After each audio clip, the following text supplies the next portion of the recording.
The difference in educational methods for girls and boys. There is a growing body of research showing that boys and girls learn differently. This research has led some educators to support different teaching methods for boys and girls. However, there is still some debate as to whether this is the best approach. Difference in learning styles. One of the key differences in learning styles between boys and girls is that boys are more hands-on and movement learners. They learn best by doing and moving. On the other hand, girls are mostly auditory and visual learners. They learn best by listening to lectures and watching demonstrations.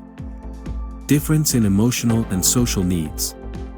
Boys and girls also have different social-emotional needs in the classroom. Boys tend to be more competitive and have a stronger need for autonomy. On the other hand, girls are more cooperative and have a stronger need for communication. Various teaching methods. Some of the different teaching methods suggested for boys and girls are: single-sex schools are schools that educate only boys or girls. Proponents of single-sex schools argue that they can provide a more supportive and focused learning environment for same-sex students. Differentiated instruction is an educational approach that adjusts instruction to the individual needs of students. This can include the use of different educational methods, materials, and activities for boys and girls. Some schools have chosen to keep boys and girls together in the same school, but some offer single-sex classes. This can be a good compromise for schools that want to provide the benefits of mixed education and single-sex education. Research on the effectiveness of different educational methods.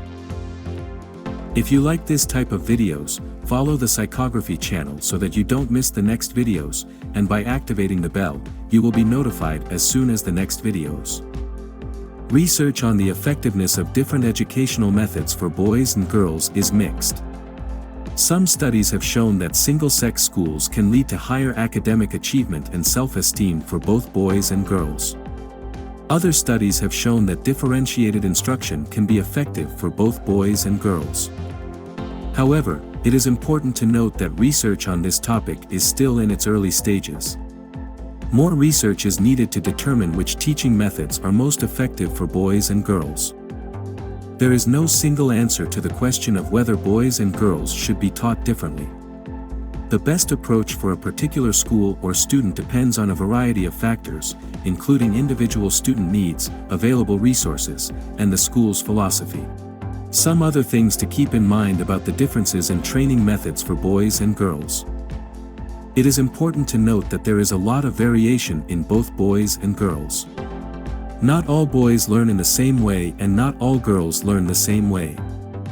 It is also important to remember that all students need a variety of teaching methods to learn effectively. The best educational methods are those that are attractive, challenging, and suitable for the individual needs of students. Ultimately, the goal of education is to help all students reach their full potential. Whether or not boys and girls are taught differently is not as important as whether or not they are taught effectively.